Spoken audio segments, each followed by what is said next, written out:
La politique d'Aristote, livre 6e, chapitre 2. Sommaire. Résumé des recherches qui précèdent. Indication de celles qui vont suivre. Subordination des mauvais gouvernements entre eux. Des nuances diverses de la démocratie et de l'oligarchie.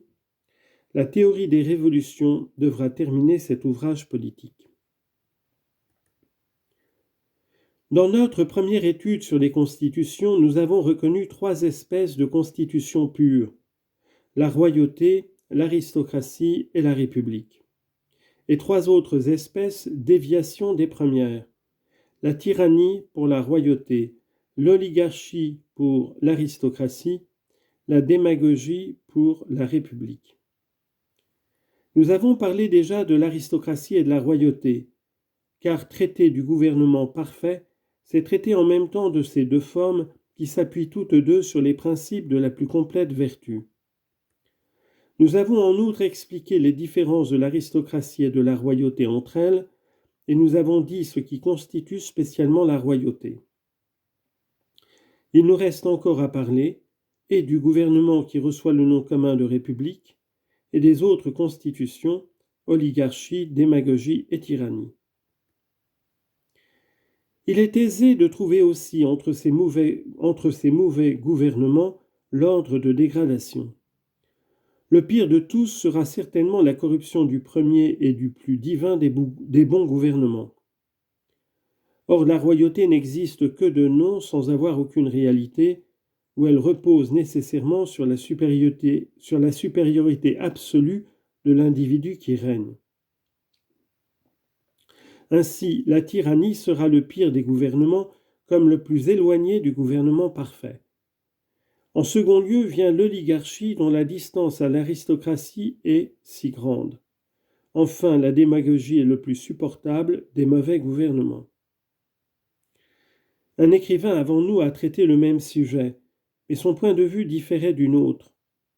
Admettant que tous ces gouvernements étaient réguliers, et qu'ainsi l'oligarchie pouvait être bonne aussi bien que les autres, il a déclaré la démagogie le moins bon des gouvernements et le meilleur des mauvais. Nous, au contraire, nous déclarons radicalement mauvaises ces 3 espèces de gouvernements, et nous nous gardons bien de dire que telle oligarchie est meilleure que telle autre, nous disons seulement qu'elle est moins mauvaise. Du reste, nous laisserons de côté pour le moment cette divergence d'opinion. Mais nous déterminerons d'abord pour la démocratie et l'oligarchie le nombre de ces espèces diverses que nous attribuons à l'une et à l'autre. Entre ces différentes formes, quelle est la plus applicable et la meilleure après le gouvernement parfait, s'il est toutefois une constitution aristocratique autre que celle-là qui offre encore quelques mérites? Ensuite, quelle est de toutes les formes politiques celle qui peut convenir à la pluralité des États? Nous rechercherons encore parmi les constitutions inférieures quelle est la constitution préférable pour tel peuple donné. Car évidemment, selon les peuples, la démocratie est meilleure que l'oligarchie, et réciproquement. Puis, en adoptant l'oligarchie ou la démocratie, comment doit-on en organiser les nuances diverses?